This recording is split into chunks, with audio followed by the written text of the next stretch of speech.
Halo semuanya, balik lagi bersama aku Ana di Yunus Education. Seperti biasa teman-teman, di Yunus Education akan selalu membagikan ke kalian semua tentang hal-hal yang datang dari dunia pendidikan, seperti misalnya berbagi tips and trik, kemudian contoh-contoh soal beserta dengan bagaimana cara menjawabnya, lalu juga ada terkait materi-materi pelajaran di sekolah, kemudian ada juga tentang isu-isu pendidikan yang tengah hangat diperbincangkan. Seperti pada kesempatan kali ini kita akan membahas tentang tenaga honorer lagi nih teman-teman. Namun sebelum lanjut ke video, di sini Ana mau ngingetin jangan lupa terus dukung kita Yunus Education dengan cara yang sangat mudah sekali.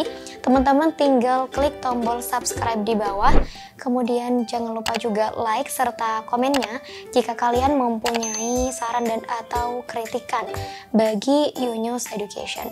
Kemudian yang tak kalah penting juga, teman-teman share sejauh mungkin video ini supaya bisa bermanfaat luas terutama bagi mereka-mereka yang mungkin tengah membutuhkan informasi yang sama seperti yang teman-teman sedang tonton pada kesempatan kali ini.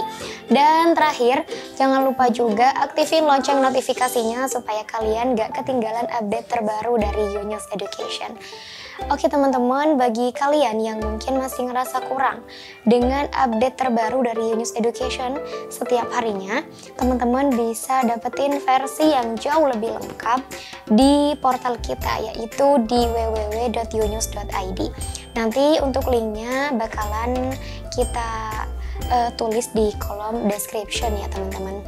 Oke teman-teman, jika pada video-video sebelumnya telah dibahas tentang tenaga honorer dari sudut pandang atau dari berdasarkan dengan keputusan dari database BKN atau juga peraturan baru dari Menpan RB, maka pada kesempatan kali ini kita akan kembali membahas tentang tenaga honorer. Namun ini keputusannya langsung dari Presiden kita, Joko Widodo. Ada apa nih dengan tenaga honorer? Dari sudut pandang atau dari peraturan langsung dari Joko Widodo. Untuk informasi lebih lengkapnya, mari kita simak video berikut. Kabar tentang penghapusan tenaga honorer 2023 ternyata bukan rumor belaka. Informasi penghapusan honorer 2023 bukanlah isu semata. Pemerintah benar-benar telah menetapkan aturan penghapusan honorer 2023.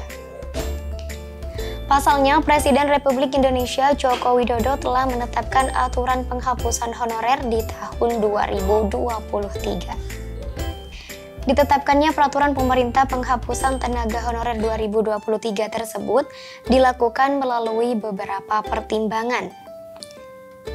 Salah satu pertimbangan disahkannya aturan penghapusan honorer 2023 yaitu untuk melaksanakan ketentuan pasal 107 Undang-Undang Nomor 5 Tahun 2014. Sementara itu, yang mendasari terbitnya peraturan penghapusan honorer 2023 itu berlandaskan pada 3 dasar hukum berikut ini. Yang pertama, pasal 5 ayat 2 Undang-Undang Negara Republik Indonesia tahun 1945. Yang kedua, Lembaran Negara RI nomor 6 tahun 2014, tambahan Lembaran Negara RI nomor 5494. Yang ketiga, Lembaran Negara RI nomor 63 tahun 2017, tambahan Lembaran Negara RI nomor 6037. Peraturan Pemerintah Nomor 11 Tahun 2017 tentang Manajemen PNS. Dalam peraturan yang disahkan Presiden Jokowi tersebut mengenai penghapusan honorer 2023, pada intinya mulai tanggal 28 November 2023, para tenaga honorer tidak boleh lagi bekerja pada instansi pemerintah. Sementara itu, konfirmasi penghapusan honorer 2023 dipertegas lagi oleh Menpan RB dengan diterbitkannya SE Menteri Pendayagunaan Aparatur Negara dan Reformasi Birokrasi nomor .b/85-M.SM.02.2022 tentang status kepegawaian di lingkungan instansi pemerintah pusat dan pemerintah daerah. Ketentuan yang dibuat tersebut mengambil rujukan pada Undang-Undang Nomor 5 Tahun 2014 tentang aparatur sipil negara, di mana di dalamnya dijelaskan bahwa pegawai ASN terdiri dari PNS atau pegawai negeri sipil dan pegawai pemerintah dengan perjanjian kerja atau P3K saja. Dengan begitu, maka hanya ada dua jenis pegawai yang bisa bekerja pada instansi pemerintah, yakni PNS dan P3K. Sedangkan tenaga honorer atau non-ASN tidak diperkenankan lagi. Sementara itu, dalam PP nomor 49 tahun 2018 yang disahkan oleh Presiden Jokowi, aturan penghapusan honorer 2023 setidaknya tertuang pada klausul berikut. Dijelaskan dalam pasal 99 ayat 1 PP nomor 49 tahun 2018 bahwa pejabat pembina kepegawaian atau yang disingkat dengan PPK dilarang melakukan pengangkatan honorer non-PNS dan non-P3K. Kemudian dalam pasal 99 ayat 2 PP nomor 49 tahun 2018 menerangkan bahwa pegawai non-PNS dalam jangka waktu paling lama 5 tahun bisa jadi P3K jika memenuhi syarat sebagaimana yang telah diatur oleh peraturan perundang-undangan. Dengan demikian, maka jika tidak ada pengangkatan honorer sampai tanggal 28 November 2023, penghapusan honorer 2023 wajib dilaksanakan sesuai dengan peraturan perundang-undangan. Penghapusan honorer 2023 itu merujuk pada daluarsa peraturan pemerintah nomor 49 tahun 2018 yang berlaku sejak 28 November 2018. Sebagaimana klausul pada pasal 99 ayat 2 PP nomor 49 tahun 2018 tersebut, maka penghapusan honorer 2023 wajib dilakukan secara menyeluruh per tanggal 28 November 2023. Peraturan pemerintah nomor 48 tahun 2005 yang telah dilakukan perubahan menjadi PP nomor 56 tahun 2012 menerangkan bahwa definisi dari pegawai honorer adalah seseorang yang telah diangkat oleh pejabat pembina kepegawaian untuk melaksanakan tugas tertentu pada instansi pemerintah.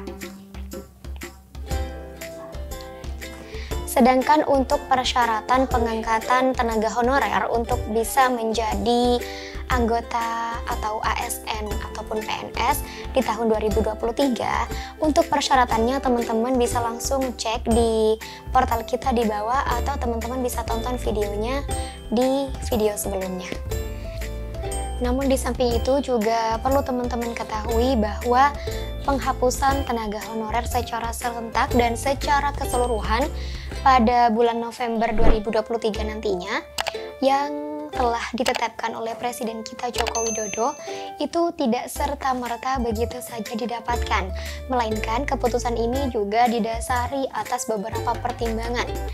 Salah satu di antaranya seperti yang kita ketahui bahwa rekrutmen dari tenaga honorer di masing-masing instansi ini biasanya berbeda. Nah, perbedaan inilah yang nantinya menjadi data yang tidak resmi, teman-teman. Artinya, data tenaga honorer yang ada itu tidak tercatat secara resmi ke pusat, sehingga akibat dari rekrutmen yang tidak jelas tadi dan menyebabkan data yang juga tidak jelas, sehingga berimbas pada upah atau gaji yang tenaga honorer nantinya dapatkan di setiap bulannya juga ikut tidak jelas. Bahkan seperti yang telah teman-teman ketahui, ketidakjelasan ini sangat parah teman-teman. Ya, kalian bisa tahu sendirilah seperti apa gaji yang didapatkan oleh tenaga honorer setiap bulannya itu jauh sekali di bawah UMR. Sehingga atas dasar tersebut Presiden kita Joko Widodo memberlakukan keputusan baru, yaitu penghapusan secara serentak dan keseluruhan tenaga honorer di bulan November tahun 2023 guna data-data tenaga honorer tadi bisa terekap lebih baik dan juga kesejahteraan para tenaga honorer juga sedikit diperhitungkan atau diperhatikan, yang mana nantinya tenaga honorer tidak lagi mendapatkan upah ataupun gaji yang sangat minim, bahkan jauh di bawah UMR teman-teman. Dan kabar penghapusan ini, informasi ini bisa menjadi kabar menarik bagi teman-teman, kabar gembira, ataupun juga bisa justru sebaliknya menjadi kabar yang buruk, tergantung dari bagaimana teman-teman menyikapi dan bagaimana teman-teman melihat dari sudut pandang mana Presiden kita mengambil keputusan ini. Semoga informasi ini bermanfaat dan sampai jumpa di video Yunus Education berikutnya. Bye-bye.